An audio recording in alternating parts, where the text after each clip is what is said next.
Boa noite, doutores, boa noite, doutoras, sejam muito bem-vindos, né? Mais uma vez, tivemos aulas ontem e temos aula hoje de novo, então. É sempre bom estar aqui com vocês, é sempre um prazer estar aqui com vocês, pessoal. Confirmem para mim, por gentileza, se estão me ouvindo bem, se estão vendo a tela compartilhada. Tudo ok, professor? Maravilha, Flávio, muito obrigado.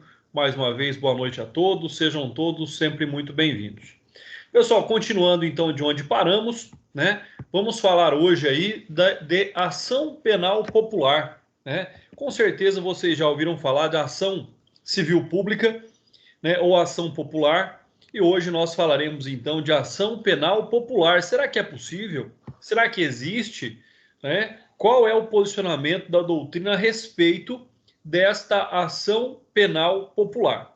Tá? Então é importante primeiro nós aqui traçarmos algum paralelo.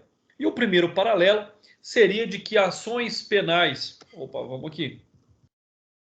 Seria de que as ações penais populares são aquelas que poderiam ser aí, né, propostas por qualquer um do povo, por qualquer pessoa. E isso, logicamente, nós sabemos que estaria ali, né, diante de um grau, né, de individualidade que lhe seria inerente. Ou seja, né, o que é que nós temos a respeito disso? De tudo que nós já falamos até agora sobre a ação penal, nós vimos que para poder, né, ter ali o direito à propositura de uma ação penal, a parte tem que ter o chamado jus postulandi. Né? Já vimos ainda que nesta circunstância, quem tem, né, os titulares da ação são naturalmente o Ministério Público e o querelante. Então, esses seriam os titulares naturais da ação penal. Né? Então, essa é a regra. A regra é que quem tem a titularidade para propor a ação penal em sendo um crime de ação penal pública é o Ministério Público, em sendo um crime de ação penal privada é o querelante. Né? Mas nós temos doutrinas que tratam deste tema. Por exemplo, aí a doutrina do Múcio, que diz: quando prevista e adotada, e o é em algumas legislações, sofre ação penal popular severo regramento. Mesmo assim, por não ter se mostrado útil em muitos dos países em que foi adotada, foi abolida de vez. Então aí nós já temos uma circunstância a ser aí observada. Então, a ação civil pública existe, a ação popular existe, mas a ação penal popular não, tá? Não faz parte aí do nosso regramento jurídico. E será que a esta regra existe, então, alguma exceção? Né? Onde nós temos, então, a análise. Nós sabemos que, já vimos aqui até agora, que em algumas legislações internacionais até havia a previsão da ação penal popular, tá? Mas ela não prosperou. E no tocante ao direito brasileiro, será que existe ação penal popular? Aí surge a seguinte questão. De certo modo, os institutos, ou a princípio e pela doutrina, mas se aproximariam deste conceito, são habeas corpus, tá? Sobre ali o que diz que pode ser intentado, impetrado por qualquer pessoa, conforme o artigo 654 do CPP, e a possibilidade de denúncia por crime de responsabilidade nos termos da Lei 1079/50, né? Uma iniciativa possibilitada a qualquer do povo perante as casas do Congresso Nacional para apuração de crime de responsabilidade, né, praticado por determinados agentes. E aí, logicamente, que surge essa questão. O habeas corpus, nós sabemos que ele tem uma natureza muito mais de ação do que de recurso, tá? Então, nós já sabemos disso também. Essa denúncia por crime de responsabilidade, né, ela é possível? Ela é possível, mas não seria ali uma hipótese de ação penal popular, né? Então, nós temos aí parte da doutrina afirma que não existe casos de ação penal popular. Outra parcela sustenta que o habeas corpus seria uma espécie desse tipo de ação, né? E ainda para outros, conforme nós já vimos, haveria a possibilidade de denúncia nos termos dos crimes de responsabilidade. Então, se você perguntar, André, ela é prevista de forma clara no nosso ordenamento jurídico? Não, ela não é prevista de forma clara, de forma objetiva, no nosso ordenamento jurídico. Interpretações doutrinárias dão conta de que o habeas corpus poderia ser uma ação penal popular. Aí vai depender muito de como você considera o habeas corpus. Particularmente, eu considero o habeas corpus muito mais uma ação do que um recurso, né? Uma ação constitutiva de um direito, garantidora de um direito. Então eu penso dessa forma, né? Mas logicamente que não é um ponto pacificado no nosso ordenamento jurídico, tá? Então, só para frisar, começamos aqui falando sobre a ação penal popular. Ela é prevista ou era prevista em legislações internacionais, né? Mas não se observa aí muita utilidade para ela em suas características, até porque nós já temos o órgão do Ministério Público para tutelar os interesses sociais, então não caberia a qualquer do povo. Alguns doutrinadores, e essas são doutrinas minoritárias, tá bom, pessoal? As doutrinas majoritárias dizem que não existe ação penal popular no Brasil, mas a título de argumento, né, a título aí de exposição, né, talvez aquilo que mais se amoldaria a uma ação penal popular é o habeas corpus, porque qualquer um do povo, qualquer pessoa, né, inclusive o próprio paciente, pode propor habeas corpus, né? André, o preso pode impetrar habeas corpus? O preso pode impetrar habeas corpus, tá? É um pedido, né? É um postulado que independe daquilo que nós chamamos de ius postulandi, né? Que somente o Ministério Público e o advogado têm. Então, é uma exceção. Na sequência aí, nós temos então... Oi, alguma dúvida? E não. Então vamos lá.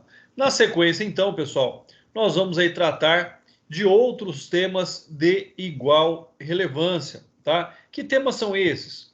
O próximo tema nosso é a ação penal adesiva.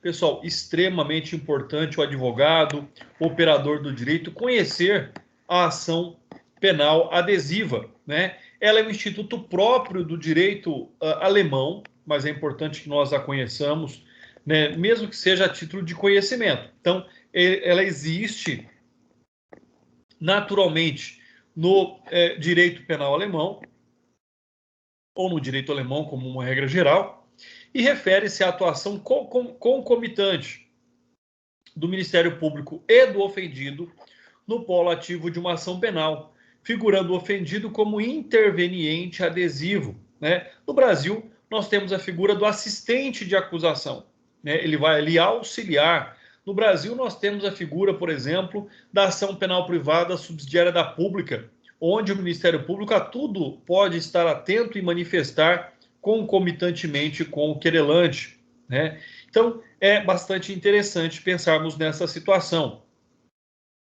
O Tourinho Filho diz que a figura da ação penal adesiva representa uma busca da satisfação do dano ex delicto no próprio juízo penal, e não uma espécie de ação autônoma. Hoje nós já sabemos que o processo penal tem também como finalidade, né, o critério ali indenizatório.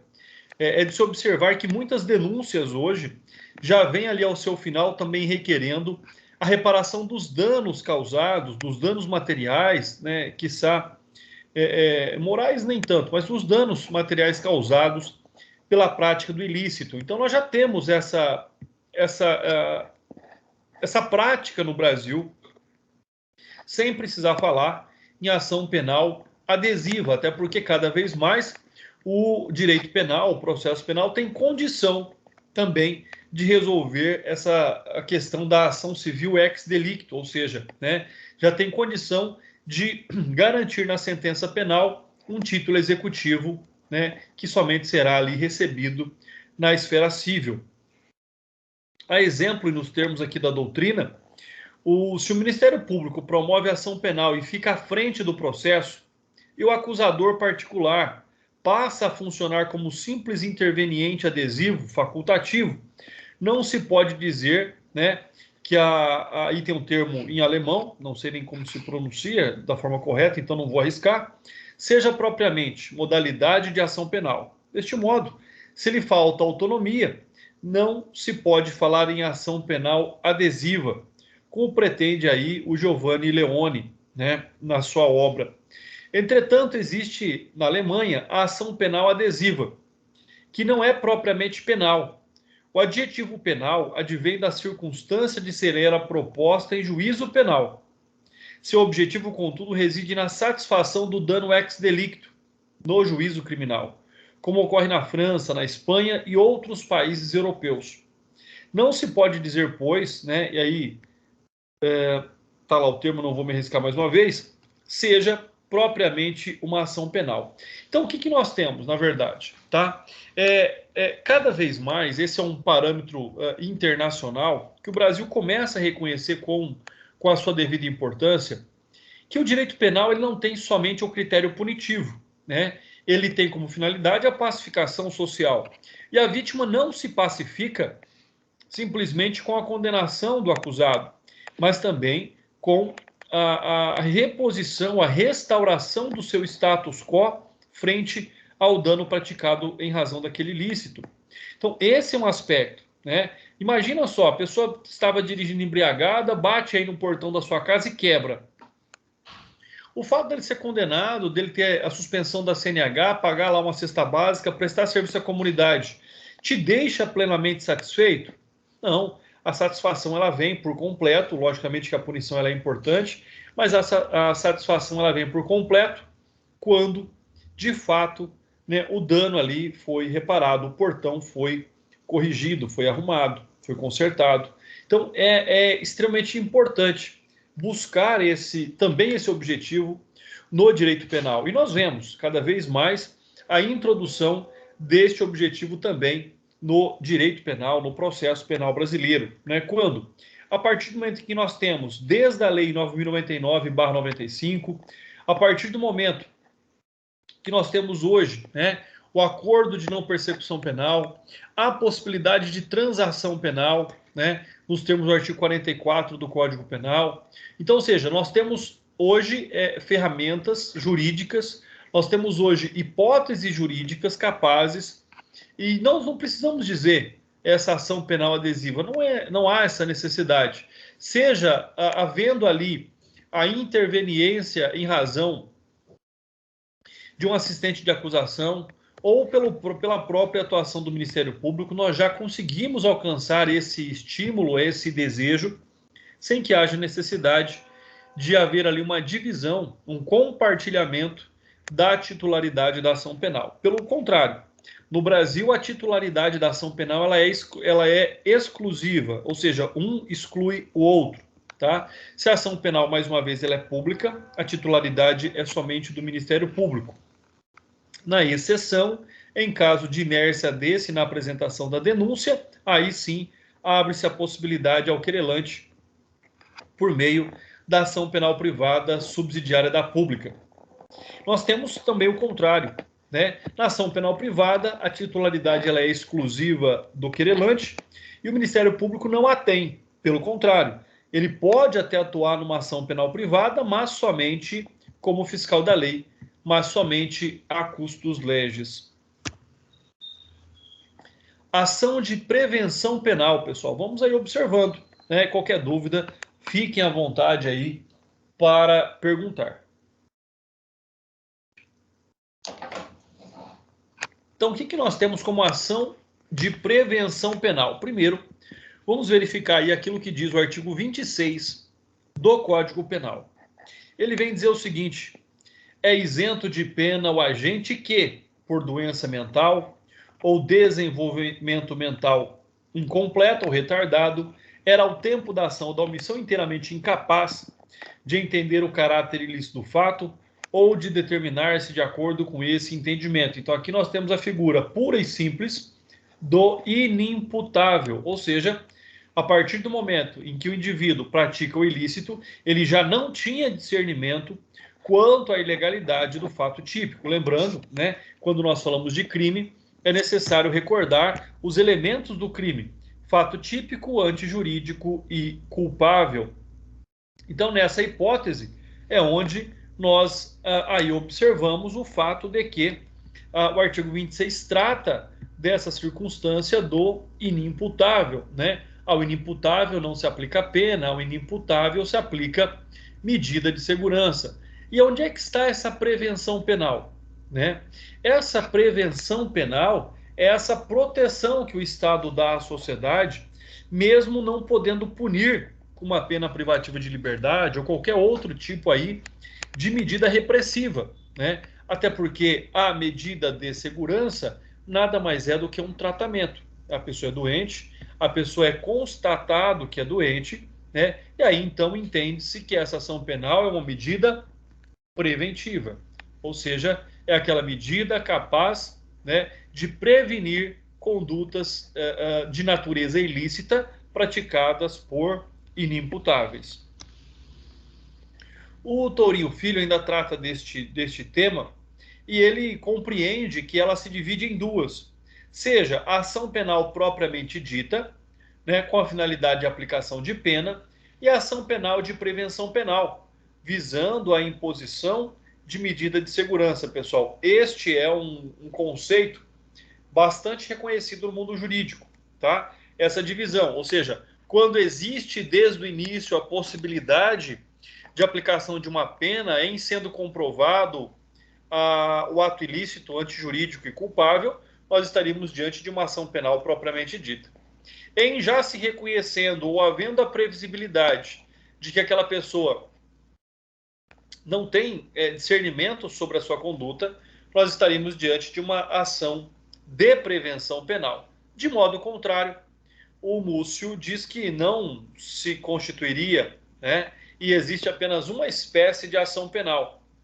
E o Múcio diz na sua doutrina que, na verdade, a medida de segurança surge como consequência da procedência da ação penal de conhecimento, que, visando um provimento condenatório na sentença, o juiz não aplica a pena privativa de liberdade, porque o réu se encontra em situação do artigo 26.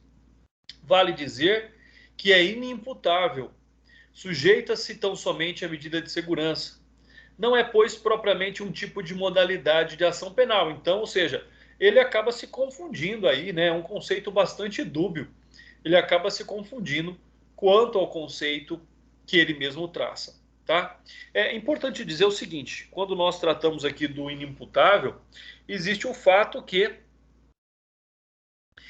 o artigo 26 ele trata daquela condição onde a pessoa, antes da prática da conduta tipificada, já era inimputável, tá? Então, nesse caso, não se discute. Nós temos ainda a hipótese em que nós estaremos diante da semi-imputabilidade, onde a pena é reduzida. Ou nós estaríamos diante daquela hipótese quando, do momento da prática do ilícito, ele era imputável, ele tinha conhecimento e discernimento da conduta ilícita que praticava, e só depois ele se torna um inimputável.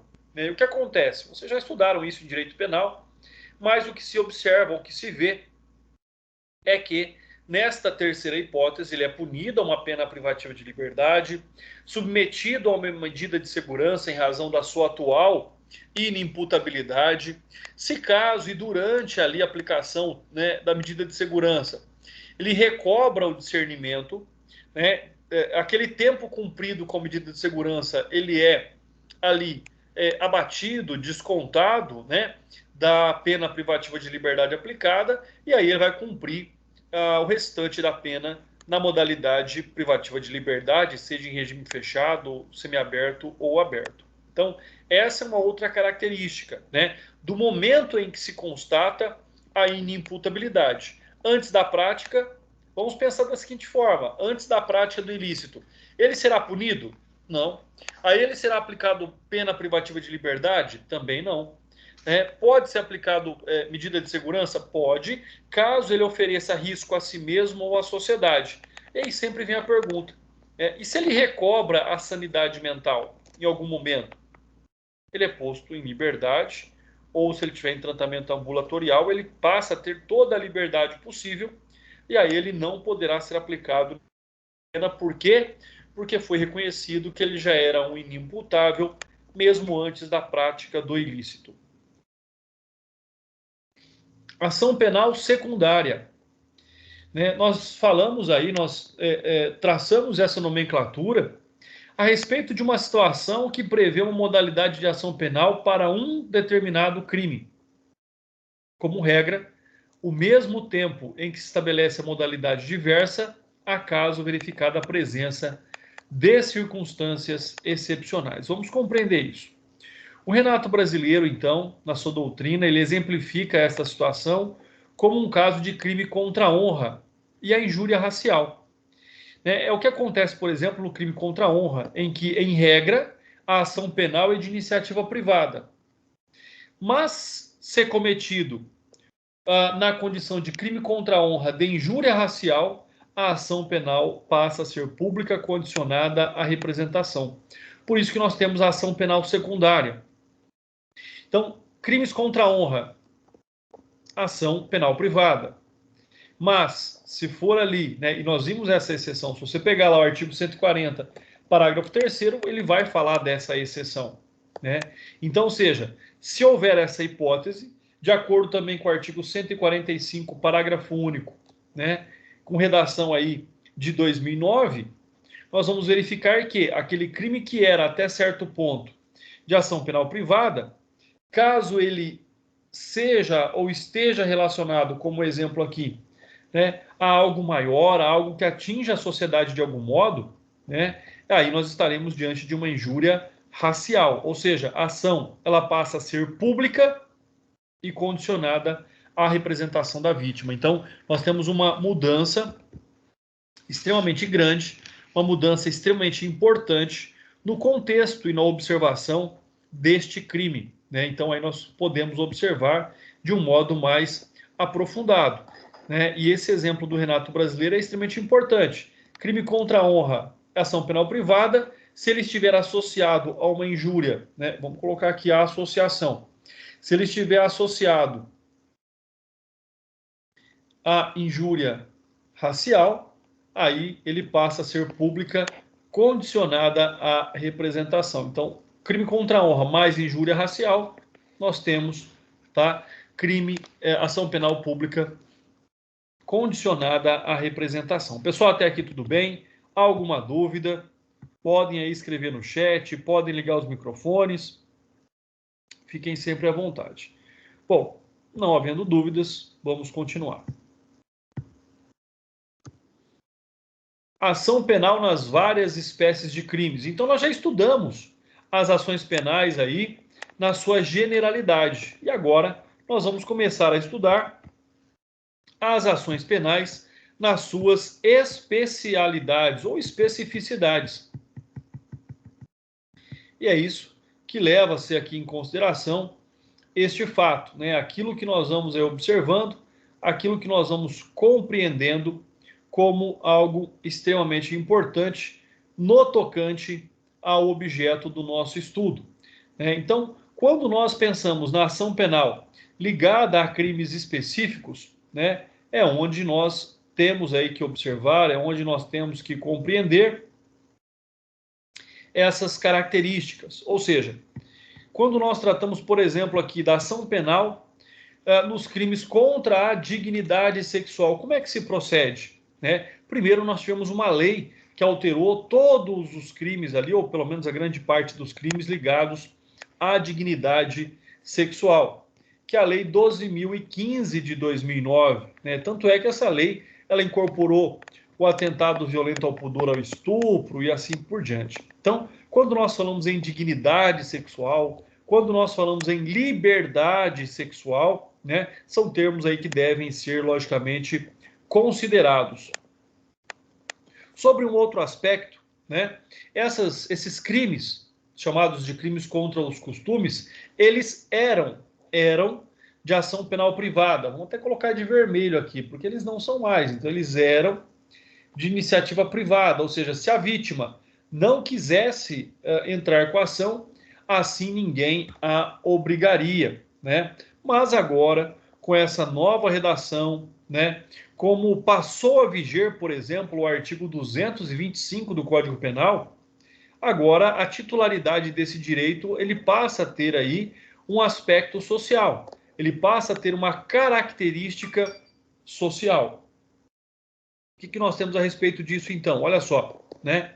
Com essa alteração, o artigo 225 passou aí a ter uma redação, agora, né, renovada em relação à redação antiga, né? A constar dos crimes previstos no título 1, no capítulo 1 do título, contra a liberdade sexual, e dos capítulos 2, crimes sexuais contra o vulnerável, seriam procedidos mediante ação penal condicionada à representação da vítima.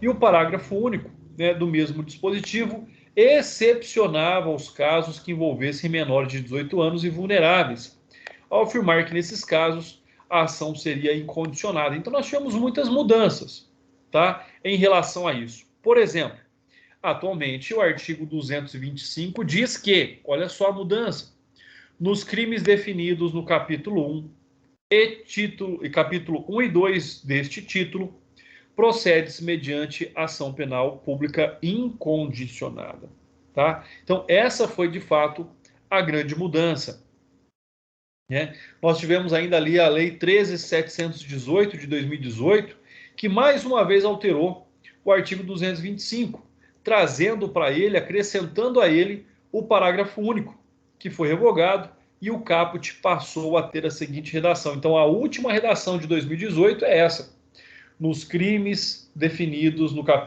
capítulo 1 e 2 deste título, procede-se mediante ação penal pública incondicionada. Então, nós já vimos, só para nós compreendermos e não restar dúvida, no passado, né, antes aí de 2018, antes lá de 2009, crimes desta natureza ou eram de iniciativa privada ou condicionados à representação.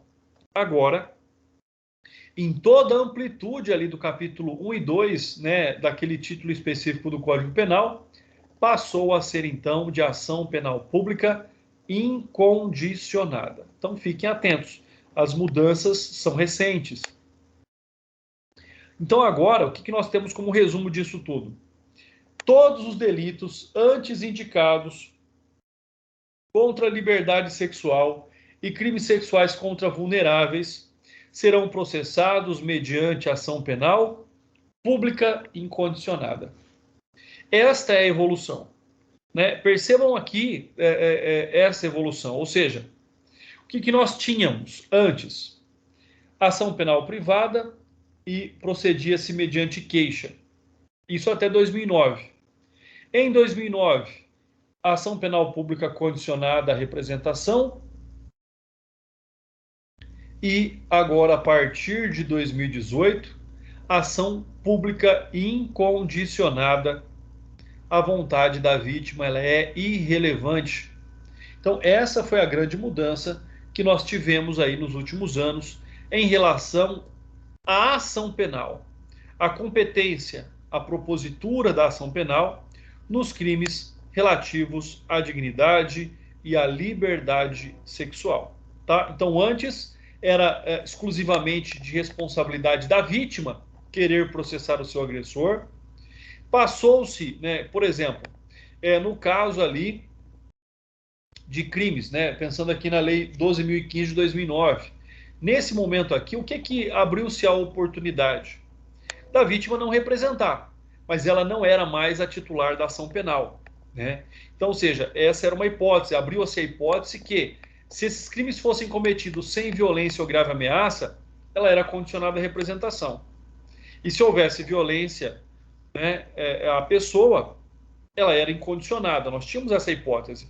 E ela passa, então, em 2018, a ser, para todos os casos, ação penal pública incondicionada, onde a vontade da vítima, ela é irrelevante. Então, aqui, nós tivemos grandes mudanças, profundas mudanças, no tocante aí à ação penal, que deve ser promovida na hipótese, nos casos dos crimes dolosos aí, né, logicamente, né, e relacionados à dignidade e à liberdade sexual. Direito intertemporal, olha aí, interessante falar sobre isso, né, já que a lei muda e torna processualmente aquele fato mais grave, né, e nós sabemos, e vocês sabem, que a mudança em relação ao processo, aplica-se imediatamente, inclusive a casos e processos que estão em andamento e tem como fato gerador data anterior à entrada em vigor da norma processual, tá? Então, no tocante aí ao direito intertemporal, ou seja, em razão lá da edição da Lei 12.015 de 2009, interessava a forma de aplicabilidade de novas disposições legais ao processo, seja retroativamente, seja em relação aos processos em andamento, quando da sua entrada em vigor. Agora, o que isso de fato aconteceu? No caso em que a ação penal era pública incondicionada, anteriormente à Lei 12.015 de 2009, como eu disse para vocês, quando a conduta gerava ali, resultava em lesão corporal grave ou morte, ou com abuso do poder familiar, das relações de tutela e curatela, isso muda com a entrada em vigor dessa lei, que passaram a ser condicionadas à representação, ou seja, nós tivemos ali uma amenização quanto, uma flexibilização maior, um aumento da autonomia da vítima para a propositura da ação. Dever-se-ia notificar o ofendido para que se provasse a representação, se intentasse a continuidade do processo, poderia retroagir, porquanto constituiria norma de natureza híbrida mais benéfica ao acusado. Então, na verdade, o que nós tínhamos, olha só, antes da Lei 12.015 de 2009, é o que eu disse para vocês, a ação era privada. Mas, se daquela conduta resultasse lesão de natureza grave ou morte, com abuso do poder familiar, das relações de tutela e curatela, ela incondicionada. Com a Lei 12.015, abrandou tudo isso. E ela passou a ser condicionada à representação. E em 2018, ela tem um enrijecimento, ela tem um endurecimento da norma, e aí todos esses crimes passam a ser de ação penal pública incondicionada, independente de lesão corporal grave ou morte. Ou seja, só para frisar o que eu estou dizendo. Aí então vem a Lei 13.718 de 2018 e o direito intertemporal volta a ter alguma relevância, diante da premissa de que seja uma norma híbrida ou de conteúdo misto, de natureza tanto processual quanto material, na medida em que tem influência no campo penal, ou seja, elimina a causa extintiva de punibilidade, como por exemplo a decadência. Suprime a condição específica da punibilidade. Sendo mais severo ao acusado, não deverá retroagir, sendo aplicável somente aos crimes posteriores a 25/9 de 2018. E aí você pode ficar com a dúvida, André, por que essa lei não se aplica imediatamente a todos os processos que estão em andamento? Exatamente pelo fato que nós já abordamos. Ela tem tanto natureza processual como material. Se ela tivesse somente natureza processual, ela não seria considerada mais gravosa ao acusado. E ela seria aplicada imediatamente a todos os processos que estivessem em andamento ou dali para diante. Como ela tem natureza também material, então só pode ser aplicada aos crimes cometidos após 25/9 de 2018. Por quê?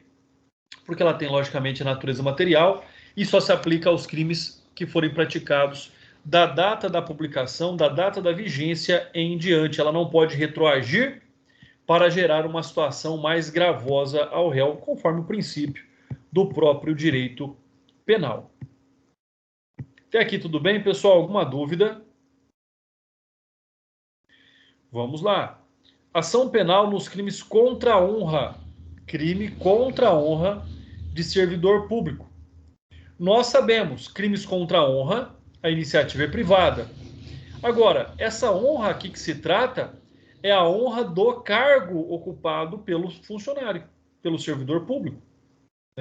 Então, se é um crime contra a honra, injúria, calúnia e difamação contra uma pessoa comum, ou não em razão, melhor dizendo, não em razão do cargo ocupado pelo funcionário público, continua sendo uma ação penal privada, Continua sendo aí uma ação penal privada.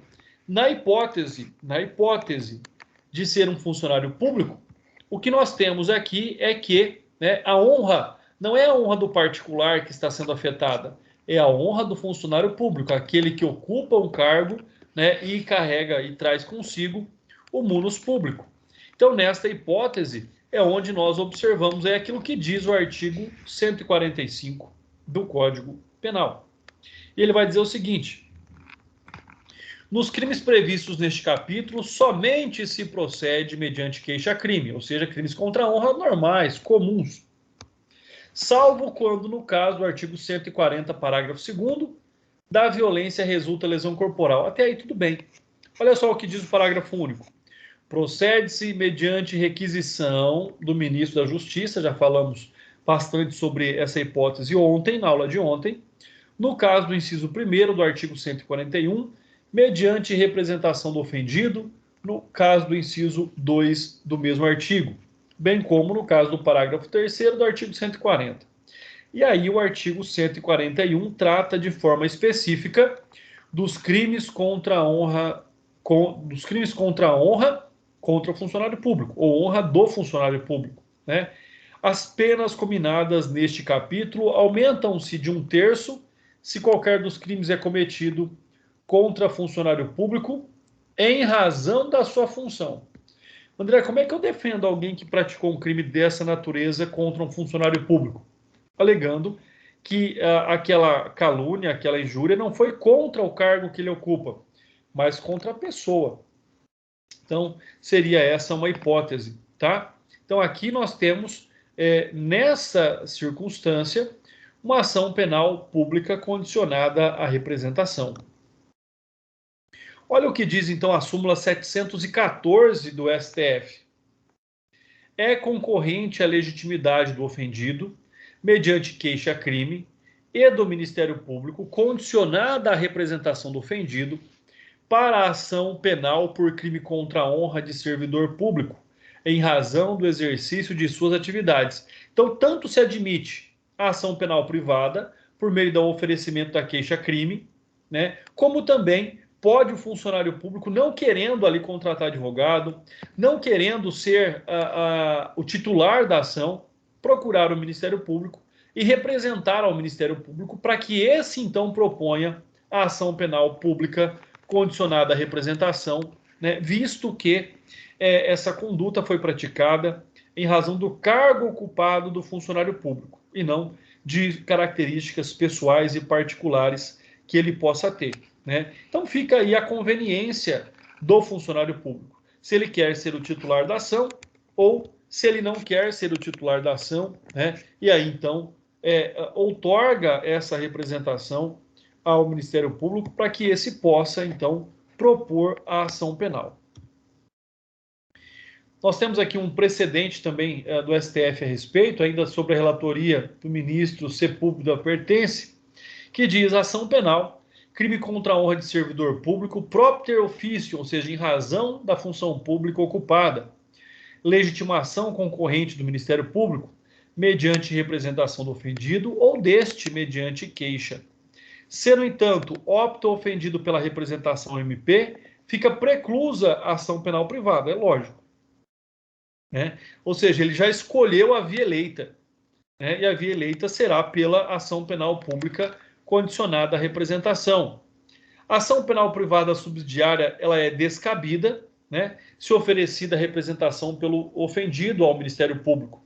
Se o Ministério Público se mantém inerte, mas requer diligências que reputa necessário. Então, aqui, a partir do momento que ele oferece a representação, ele tem que aguardar ali que o Ministério Público tenha o convencimento necessário para propor aquela ação penal, tá? Então, é importante, ele não pode simplesmente vai lá, oferece a representação e não dá tempo da apresentação da denúncia, ele já vai lá e interpõe a queixa-crime. Não é assim que funciona. Só para falar que nós temos, como eu disse, uma via eleita, né? Ele pode escolher ou entra com a queixa-crime ou a representação com a representação ao Ministério Público. Os dois não pode. Ou é um ou é outro. Ação penal nos crimes de lesão corporal leve e culposa com violência doméstica, pessoal. Aqui eu vou recomendar que vocês leiam, procurem, pesquisem o voto, a decisão do ministro Joaquim Barbosa a respeito desse tema, né, já aposentado, mas que vocês observem qual foi a fundamentação sobre a ação penal no caso da Lei Maria da Penha, no caso de violência doméstica. Aqui fala lesão corporal leve e culposa com violência doméstica. Então, o que nós temos aqui a respeito? Vamos lá. Primeiro, nós temos a Lei Maria da Penha, né? Nós temos a Lei 11.340 de 2006. O que a Lei Maria da Penha faz? O que ela trouxe? Né? Um critério protecionista extremamente importante e necessário às mulheres ou pessoas do gênero feminino que estavam numa condição, né, ali de ter a sua segurança negligenciada.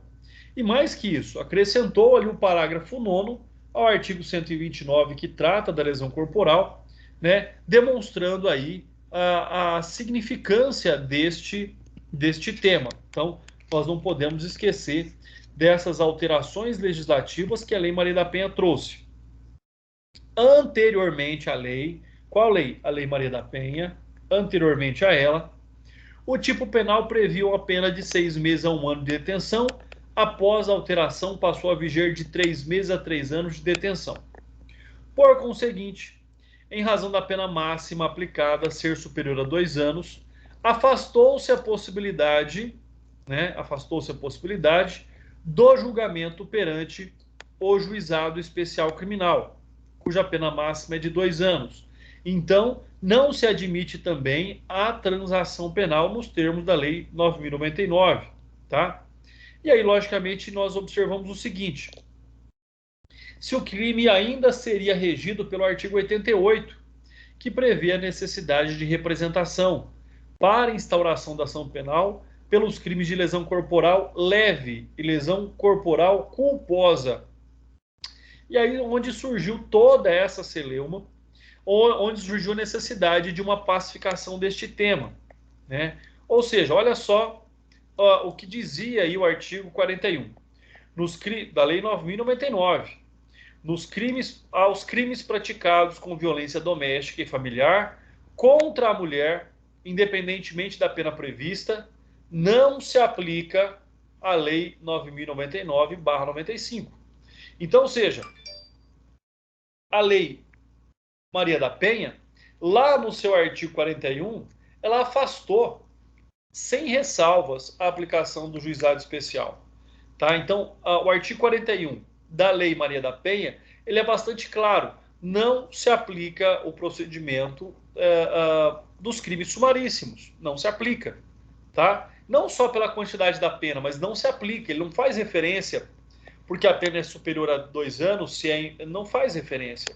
Ele só está dizendo, crimes praticados contra as mulheres nos termos da Lei Maria da Penha não se julga pelo juizado especial, porque senão abriria-se a possibilidade ali de uma transação penal, né? E aí, então, o STJ conferiu o desfecho a esta celeuma, sumulando a questão, de acordo com o enunciado 542, que diz: a ação penal relativa ao crime de lesão corporal resultante de violência doméstica contra a mulher é pública e incondicionada. E aí surge a questão, mas então toda a ação, toda a hipótese, né, de crime contra a mulher é pública e incondicionada? Aqui ele vai dizer para nós, lesão corporal. Não importa se é leve, não importa. Tem lesão corporal, a ação ela é pública e incondicionada. Aí vem a pergunta, André, e se não tiver lesão corporal? E se tiver vias de fato? E se tiver ameaça? Aí foi onde o ministro Joaquim Barbosa entrou. Ele disse, olha, gente, agora é o seguinte, antes era tudo condicionado à representação, agora é tudo incondicionado. Está errado, nós temos que buscar um meio termo. Então, crimes praticados contra as mulheres que gerem lesão corporal, ela é pública incondicionada, independentemente se essa lesão corporal for leve. Se essa ameaça, ou melhor, se essa lesão for uma lesão psicológica, uma agressão psicológica, uma grave ameaça, ou vias de fato, aquelas que não deixam vestígios, né, foi decidido então que estaríamos diante de uma ação penal condicionada à representação.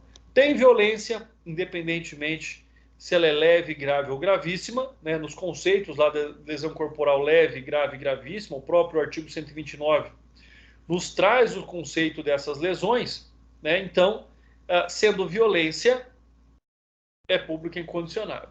Se for ameaça, vias de fato ou algo que não agrida corporeamente, que não afete a integridade física da vítima, ela é condicionada à representação. Outra hipótese, outra ação, outra lei esparsa. Ação penal no crime de estelionato após a Lei 13.964 de 2019. O que é a Lei 13.964 de 2019? O chamado pacote anticrime. E o artigo 171 sofreu alteração, né? Ele teve ali o acréscimo, na verdade, do parágrafo 5º, quando somente se procede mediante representação, salvo se a vítima for.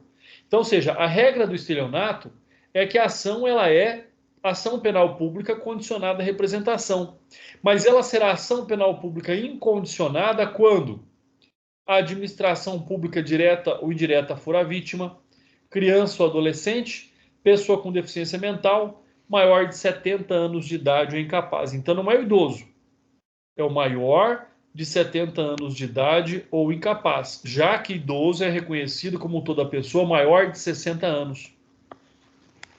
Então aí é onde o pacote anticrime ele traz uma idade. Ele não fala em idoso, ele fala em maior de 70 anos. Se ele falasse idoso, seria o maior de 60 anos. Então nós temos também aí essa peculiaridade extremamente importante, tá? Isso nos crimes de estelionato. A mudança ela é extremamente recente, pacote anticrime. Tem até dispositivos do pacote anticrime que nem entraram em vigor ainda, como por exemplo o arquivamento, o pedido de arquivamento de um inquérito, por exemplo, pelo Ministério Público. Ela já foi publicado, mas não tem eficácia, continua com a eficácia antiga. Então fiquem atentos aí às mudanças trazidas pela Lei 13.964 de 2019. Ela alterou uma dezena de leis, tá? E de procedimentos. Então fica a dica para vocês estudarem muito a Lei 13.964 de 2019, uma lei que trouxe profundas alterações, algumas boas e muitas ruins, a meu ver. Por ser, então, uma norma de natureza mista, como nós já falamos, o que é uma norma de natureza mista? Tem tanto critério, caráter processual, como caráter material, tá? O que se começou a observar? Diferentemente do sentido em que havia se inclinado a jurisprudência dos tribunais superiores em situação a semelhantes no passado, o STJ parece rumar a orientação de que os efeitos dessa alteração não poderão atingir o ato jurídico perfeito e acabado, consistente no oferecimento da denúncia, restringindo-se à fase de investigação, na qual assim deverá haver o implemento da representação da vítima ou representante legal para o início da continuidade da investigação. Nós temos aí uma referência importante, que é um julgado que eu trouxe para vocês podem ler com calma depois, Só vou aqui concluir dizendo que a manifestação da vítima no sentido de ver o acusado processado, não se exigindo para tal feito, consoante a jurisprudência dessa corte, formalidade para a manifestação do ofendido. Só diz o seguinte, olha, se tem violência, se tem grave ameaça, ela é pública incondicionada. Se não tem violência, se não tem ameaça, ela é condicionada à representação, e a representação pode ser externada de qualquer modo. É isso que diz essa jurisprudência. Peça acusatória, pessoal. Aqui nós temos que compreender como a ação penal, como é dado início à ação penal, ou seja, quais são os requisitos, o que é que tem, qual a importância aí dessa peça acusatória.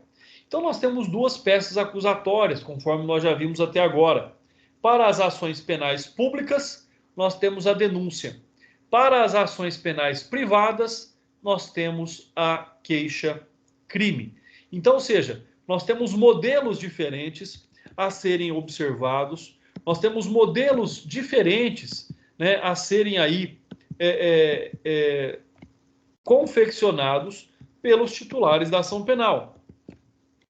Não pode, por exemplo, aí, né, a vítima, no caso de uma ação penal privada subsidiária da pública, ao invés de apresentar a queixa-crime substitutiva, apresentar, por exemplo, uma denúncia. O querelante nunca pode aí apresentar uma denúncia, tá? Então, essa é algo extremamente importante. Vou aqui compartilhar com vocês, deixa eu só conferir, dois modelos. Um modelo de denúncia e um modelo de queixa-crime, para que vocês possam ver a diferença entre as duas, para que vocês tenham acesso à mudança dessas petições. Então, com base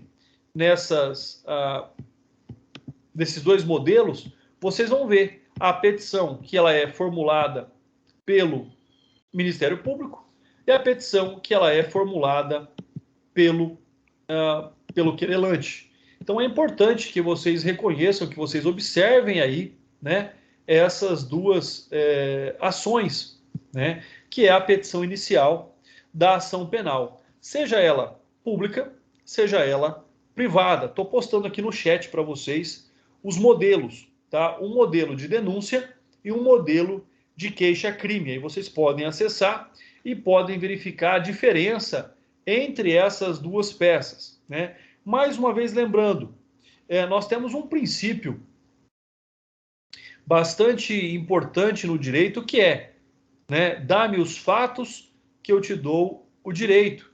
Então compete ali as partes, né, de fato relatarem o acontecimento, o que de fato aconteceu, enquanto né, a outras compete ao juiz, logicamente, ali, né, analisar os fatos que foram relatados e a esses fatos, então, dizer o direito. Cabe ao magistrado, cabe ao Poder Judiciário dizer o direito. E ele só vai dizer o direito se ele puder compreender os fatos, em suas circunstâncias, né, em suas minúcias ali, e é nessa hipótese, então, em que ele vai poder compreender, ele vai poder ali, então, detectar, né, o que se deve apurar em relação àquela hipótese, àquela questão. Então, nós temos sempre que ficar atentos também a essas características, né? Primeiro, saber identificar. É uma ação penal privada? É uma ação pública condicionada à representação? Né? É uma ação que tem como característica essas hipóteses? Então, são fatos aí que nós devemos observar, né? Trazer para a petição, trazer para o conhecimento do juiz e, logicamente, também oferecer para a parte contrária a condição de se defender, né? A condição de poder ali, né, contrapor-se à peça acusatória.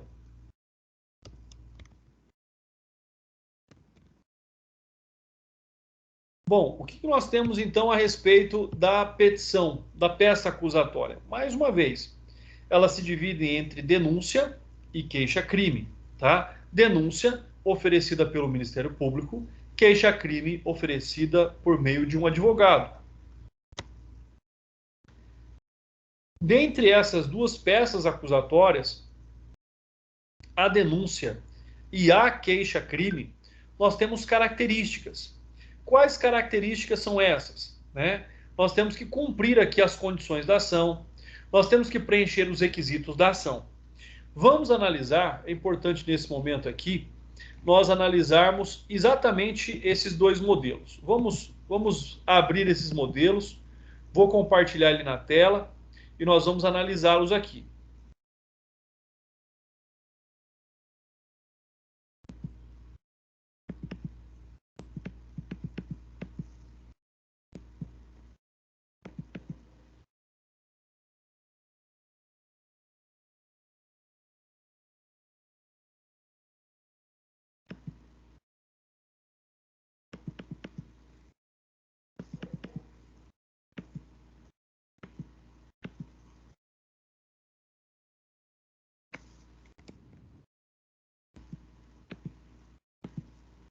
Só um instante, pessoal. Vou compartilhar aqui as petições para que nós possamos ali observar.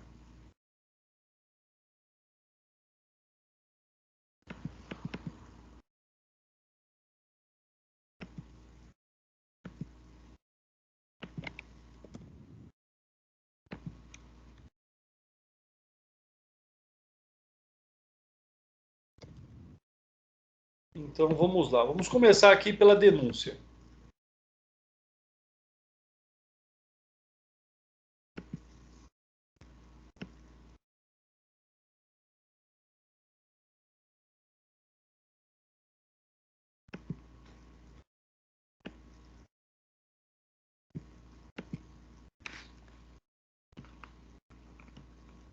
Pessoal, essa seria uma petição de denúncia, né? O que ela vem dizer? Olha só. Vou aumentar aqui mais para que vocês possam enxergar melhor. Então ela vai contar o fato. No dia 3 de fevereiro de 1999, por volta das 5 horas, no dia 3 de fevereiro de 1999, por volta das 5 horas, matou o B, seu marido, ateando-lhe fogo ao corpo enquanto dormia. Quer dizer que a mulher matou o marido, né, pondo fogo, isso é o que se presume. Agiu assim por ter descoberto que ele atraía com outra mulher para criar coragem, embriagou-se. Então o que nós temos aqui? Nós temos a tipificação de um crime, né? O homicídio com a qualificadora de embriaguez, com a qualificadora de impossibilidade de defesa e por meio cruel, por fogo. Então nós temos aqui, no mínimo, um homicídio triplamente qualificado. Essa é a historinha. Então, com base nessa historinha, o Ministério Público ele tem que redigir a petição. Como é que ele vai redigir? Primeiro, pelo endereçamento. Excelentíssimo senhor doutor juiz da traço vara, do júri da comarca tal. Por quê? Porque é um crime doloso contra a vida. Naquele momento, o processo não tem número, está sendo distribuído. Então, nós temos o número do inquérito policial, ou se já teve alguma decisão judicial, né, pode-se colocar aqui o número do processo. Aí vai contar a história. Consta do incluso inquérito policial, iniciado com o auto de prisão em flagrante de folhas tais, que no dia 3 de fevereiro de 99, por volta das 5 horas da manhã, no interior da residência situada na rua tal, número tal, jardim tal, da comarca tal, no caso aqui uma mulher, qualificada as folhas tais, despejou 1 litro de álcool sobre o corpo de B, seu marido, enquanto este dormia, ateando-lhe fogo em seguida, o que lhe causou as queimaduras descritas no laudo necroscópico de folhas tais, com o resultado morte, matando. Segundo apurado, a denunciada premeditou o crime semanas antes, quando descobriu por intermédio de terceiros que seu esposo teria uma amante há algum tempo. Para tanto, aguardou o momento propício, esperou que ele adormecesse, o que lhe prejudicaria a defesa, passando a embriagar-se com o intuito de criar coragem para a prática da conduta. Apurou-se ainda que logo após o início do fogo, a vítima gritou por ajuda, mas a denunciada havia trancado a porta, dificultando o acesso de vizinhos e dos filhos do casal que dormiam na casa. Ante o exposto, denuncio, essa é uma petição do Ministério Público, a Vossa Excelência A, como incursa nas penas do artigo 122, parágrafo 2º, incisos 2 e 4, combinado com o artigo 61, incisos 1, né, letra E e do Código Penal. Para que, recebida essa, seja denunciada, citada, interrogada, apresente defesa que tiver, colhendo as provas testemunhais abaixo indicadas, para, ao final, ser pronunciada para submissão ao julgamento pelo Tribunal do Júri, conforme previsto o rito do artigo 394 do Código de Processo Penal. Então, nós temos rol de testemunhas, né? São até 8 testemunhas podem ser aqui arroladas. Promotor de justiça. Então, quais são as considerações que nós vamos fazendo aqui? Olha só, com relação à petição de denúncia. Primeiro, os crimes dolosos contra a vida devem ser encaminhados à vara do júri, quando houver na comarca. Quando não há uma vara especializada, logicamente que ele vai ser julgado ali na primeira fase por uma vara criminal. Se não existir vara privativa do júri, como normalmente aqui no interior não existe, o encaminhamento será feito a qualquer das varas criminais, que conduzirá o processo até 5 dias antes do sorteio dos jurados. Após, serão os autos encaminhados ao juiz responsável pelo tribunal do júri.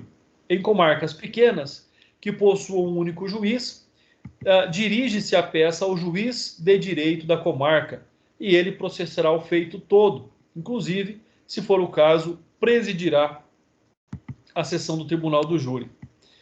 Outra informação importante: a referência ao número do inquérito é interessante para demonstrar que a justa causa para a ação penal encontra-se respaldo nos autos do inquérito, ou seja, naqueles elementos de informação da fase administrativa persecutória. Terceiro requisito, que nós voltaremos a falar sobre ele na próxima aula, o artigo 41 do Código de Processo Penal. É o artigo mais importante da denúncia, porque ele exige, não pede, ele exige que a denúncia ou queixa conste a qualificação da pessoa acusada. No entanto, por praxe forense, basta indicar as folhas dos autos em que ela foi indiciada. Afinal, a autoridade policial já colheu todos os dados de individualização do autor da infração penal. Nós temos aqui ainda a informação, aqui a nota número 4. A menção do laudo necroscópico é a demonstração ao juiz da prova da materialidade. Vocês lembram? Para que haja uma acusação formal, tem que ter a certeza da materialidade e indícios de autoria, indicando inclusive as folhas dos autos do inquérito onde se encontra a prova da materialidade, o laudo necroscópico. Se eventualmente o laudo ainda não foi concluído, deve o órgão acusatório indicar que o laudo necroscópico a ser posteriormente juntado. Nota número 5. As peças iniciais criminais, tanto a denúncia quanto a queixa, devem ser sintéticas e bem objetivas. Na prática, não é muito bem isso que nós vemos, tá? Então, a recomendação é que elas sejam sintéticas e objetivas. Não há citação de doutrina nem de jurisprudência, não há necessidade, pessoal. Na prática, a gente acaba vendo isso, mas não há necessidade de indicação de jurisprudência, não há necessidade de indicação de doutrina. Mais uma vez, dá-me os fatos que eu dou o direito, tá? Então não há necessidade. Não há citação da doutrina tal, porque, afinal, destina-se ela não somente ao defensor técnico, mas, sobretudo, ao réu. O réu tem que entender sobre o que ele está sendo acusado, que, pela sua leitura, tomará conhecimento da imputação que lhe foi feita e terá possibilidade de se defender pessoalmente, chamada de autodefesa, durante o seu interrogatório. Se a peça for mal feita, com termos complicados, citações em língua estrangeira, doutrina ou outros aspectos complexos, o réu ficará privado da compreensão necessária para o exercício da ampla defesa. Porém, deve conter todos os elementos pertinentes à exposição do fato principal com as suas circunstâncias. Nota 6. O artigo 41 também exige a exposição do fato criminoso, tipo básico. O tipo básico, nesse exemplo, foi matar alguém, o crime de homicídio, com todas as suas circunstâncias. Tipo derivado, como qualificadoras, no caso aqui a utilização de fogo, instrumento cruel para matar a vítima e a dificuldade da defesa, que por ter sido ela surpreendida enquanto dormia. Aqui, pessoal, ainda poderia ser utilizado também a qualificadora do motivo torpe, tá? Do ciúmes ou qualquer outra coisa, mas do motivo torpe também. Também foi aqui disciplinado a circunstância agravante, que é a embriaguez preordenada e crime contra cônjuge. Não são descrições obrigatórias na denúncia ou na queixa, por não integrarem o tipo incriminador. Entretanto, para melhor aperfeiçoação técnica e proporcionando ao réu maior possibilidade de defesa viável, Inclusive é com base nisso que será, ao final, o juiz vai realizar o sistema trifásico da dosimetria da pena, com base no pedido de condenação. Nota 7. a indicação dos artigos do Código Penal é a classificação feita pelo órgão acusatório, outra exigência do artigo 41 do Código de Processo Penal. Entretanto, se houver erro na classificação, não invalida e nem anula a denúncia ou queixa. Pode haver a correção a qualquer momento, pois o réu se defende dos fatos alegados e não da classificação feita, que é a parte técnica da peça acusatória. O procedimento dos delitos dolosos contra a vida está lá, né, nos artigos 406 a 497. A acusação poderá rolar até 8 testemunhas, porque aqui nós estamos falando de um procedimento ordinário e de rito especial, não incluindo o número eventual vítima. Não há necessidade de qualificar a testemunha no rol apresentado na denúncia ou na queixa, quando a pessoa já tiver sido ouvida na polícia, bastando apontar na folha dos autos do inquérito. Porém, se a testemunha jamais foi ouvida, é preciso que se dê a sua qualificação, possibilitando ao réu verificar de quem se trata e possa, conforme o caso, contraditá-la em audiência. E a última aqui, anotação. A falta de assinatura na denúncia, no entanto, é mera irregularidade, podendo ser sanada posteriormente, pessoal. Então, essa é uma petição de denúncia, né? Nós temos aqui uma historinha, e com base nessa história, mais os elementos e as circunstâncias do crime, o Ministério Público, então, apresentou a sua denúncia. Vamos agora aqui, né, compartilhar a queixa-crime para vocês verem a diferença.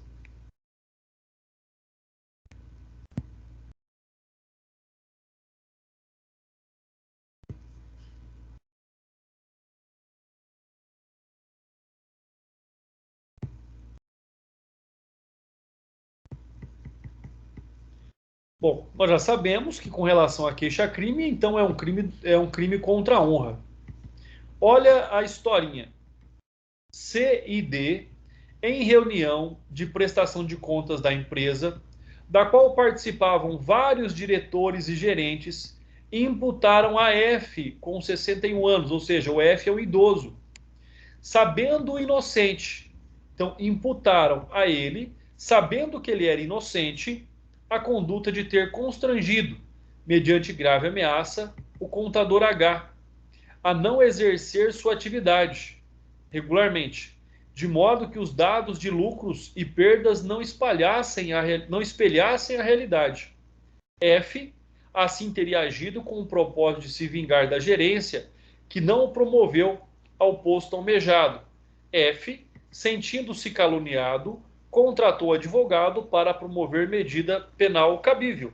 Então, vocês lá, por exemplo, na segunda fase da OAB, fazendo penal, pode cair esse probleminha, né? E aí, só com base nessas informações, vocês têm que saber que aqui vocês têm que apresentar uma queixa-crime, né? É dessa forma que nós observamos na segunda fase da OAB a cobrança da peça. É com base nesses problemas, entenderam? Então, olha só, como é a queixa-crime, então? Vai lá o advogado, agora, já que é uma ação penal privada, dizendo, excelentíssimo senhor doutor juiz da vara criminal, né, da comarca tal. Pessoal, inquérito policial, ele é dispensável. Lembrem-se que inquérito policial não é obrigatório, mas se teve inquérito, cita o inquérito aqui. Aí vai lá a qualificação, F, nome completo, nacionalidade, estado civil, profissão, titular do RG tal, do CPF tal, domiciliado na cidade tal, né? Rua, número, bairro, por seu advogado, vem respeitosamente à presença de Vossa Excelência propor queixa-crime. Contra C, qualifica a pessoa, e D, também qualifica o indivíduo. Com fundamento no artigo 30 do Código de Processo Penal, em combinação com o artigo 145 caput do Código Penal, 30 do Código de Processo Penal, mais 145 caput do Código Penal, baseado nas provas colhidas do inquérito policial, que segue juntamente com esta, pelos seguintes motivos. E aí ele também vai contar a história, né? Ou seja, no dia tal, por volta de tal hora, sem reunião realizada, na empresa tal, situada na cidade tal, na presença de inúmeros diretores e gerentes, muitos dos quais constam do rol de testemunhas abaixo indicado. Os querelados, ou seja, os autores do fato, imputaram ao querelante a prática de crime descrito no artigo 197, inciso 1º do Código Penal. Afirmaram sabendo ser proponente inocente.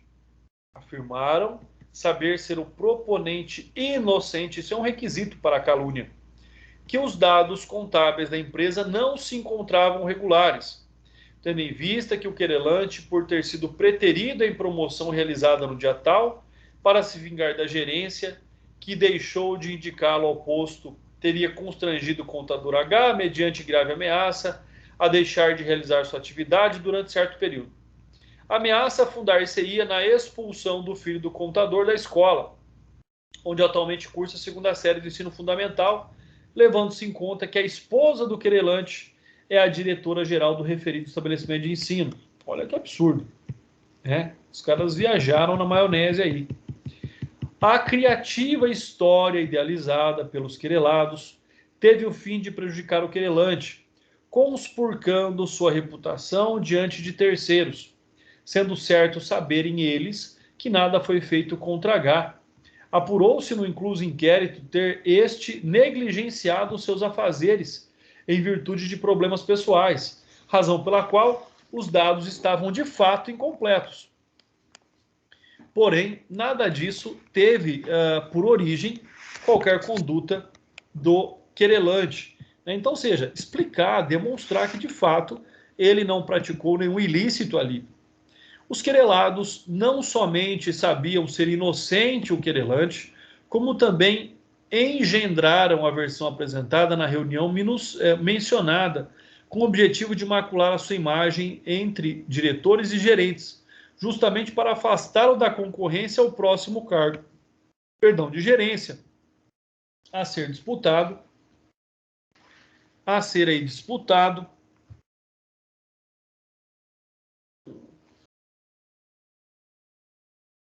Espera aí, pessoal.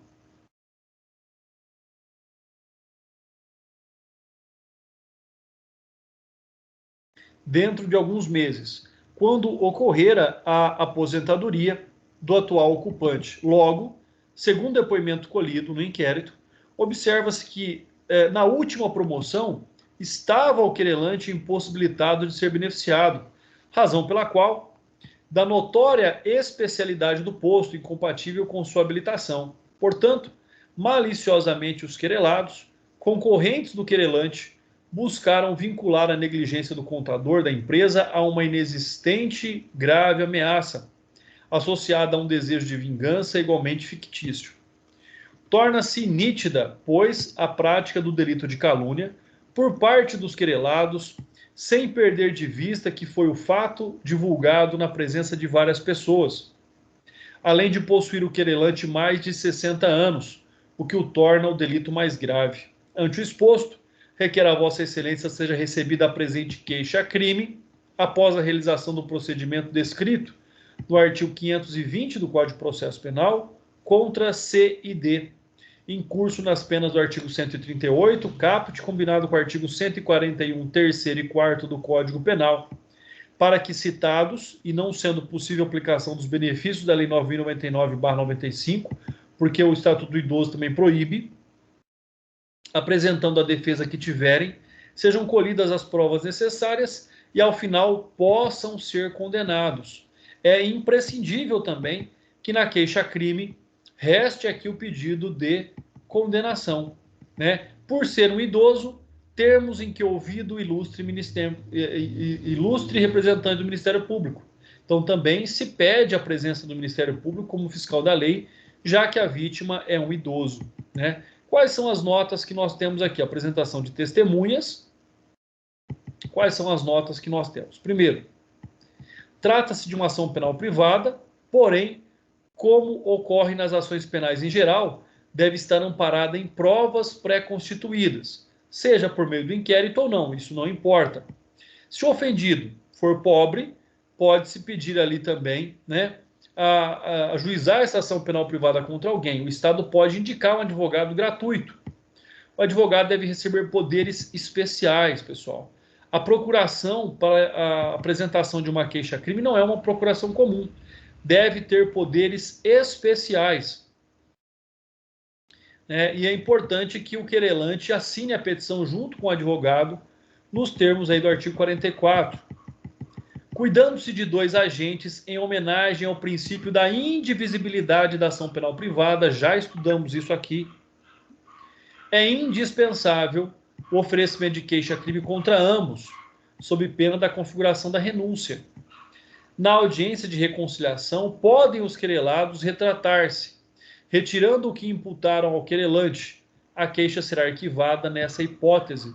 Então, dá-se também a oportunidade aos querelados de retratar-se, de pedir desculpa, de dizer que erraram, né? E isso é uma causa extintiva da punibilidade e o processo ele é arquivado automaticamente.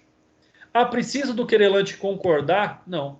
Se eles se retratarem, automaticamente o processo é arquivado. Nota número 6, no caso apresentado, inviabiliza-se a transação penal, porque o Estatuto do Idoso proíbe. Chama-se o Ministério Público para participar da ação como fiscal da lei, né, em razão do idoso, da presença de um idoso. E o 8º, como já mencionado, o advogado pode assinar sozinho a queixa, desde que tenha procuração com poderes específicos, ou pode assiná-la juntamente com o querelante. Recomendo que sempre peguem a assinatura do querelante nas queixas-crimes que, porventura, futuramente vocês forem aí interpor. Pessoal, é uma medida de segurança, é uma medida de cautela importante, tá bom? Pessoal, com base nisso, nós encerramos aqui a nossa aula hoje. Próxima aula eu volto novamente falando sobre queixa-crime e denúncia. Caso vocês tenham alguma dúvida, estou aqui à disposição de vocês.